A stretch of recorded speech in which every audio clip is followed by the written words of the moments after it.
pansit ko, oh. Niloto ko yan, ha? Huwag kayong pa-epal. Ayan, oh. Did you see that, oh? Ayan, oh. Kasi, birthday ng nanay ko. Advance birthday siya. Ayan, oh. Ayan, oh.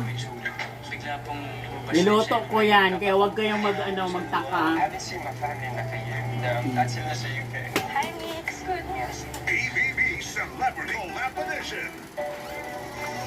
Ang ating unang biyahe. Minsan lang naman po, magulang kami ng kasi. Happy birthday to me. Ngayong Sabado, samahan kaming muli sa isa pang paglalakbay. Naka 30 pesos po tayo sa puno. Pwede daw po kami patayin doon. Para sa sana ng ating Ayan, oh. mga kababayan.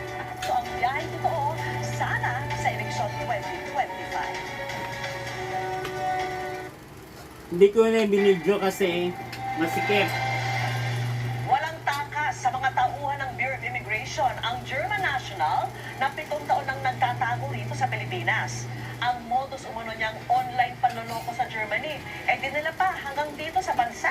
Nakatutok si John Consulta, exclusive. Nang makalapit at makapwesto ang mga tauhan ng BI Vigilance Yung nanay Unit ko, sa panay kwarto kain, ng oh. kanilang target, sinubukan nilang buksan ang pinto. Maya-maya Magpansit pa, kami. Exclusive lang sa amin. Kaya, ayan, magpansit ang chef.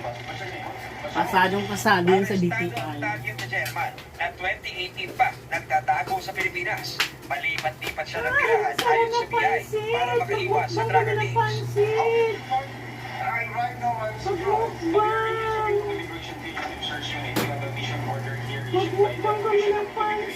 Ayon pa sa BI, tinakbuhan ng Aliman ang kanyang kaso sa Germany dahil sa panluloko. Dinala niya rito sa Pilipinas ang kanyang illegal na operasyon. Siya ay wanted dahil sa kasong fraud sa Germany dahil sinasabing nag-set up siya ng mga websites kung saan nagbebenta siya ng iba't ibang mga produkto. Yung mga produkto ay hindi dumarating doon sa mga customers na napagbentahan niya. Para di mahuli, may diskarte ang Taiwan para di maputol ang kanyang online panluloko. Nag-set up siya ng kanyang workstation sa ibang lugar. Kagaya nga sa pangyayaring ito ay originally sa Laguna talaga siya nakatira. Pumupunta siya sa Pampanga para Happy doon siya mag-set up ng kanyang birthday workstation. At upang to hindi matrace ang kanyang IP address. me. Sinisiga pa namin makuha ang panig ng Taiwan na nakakulong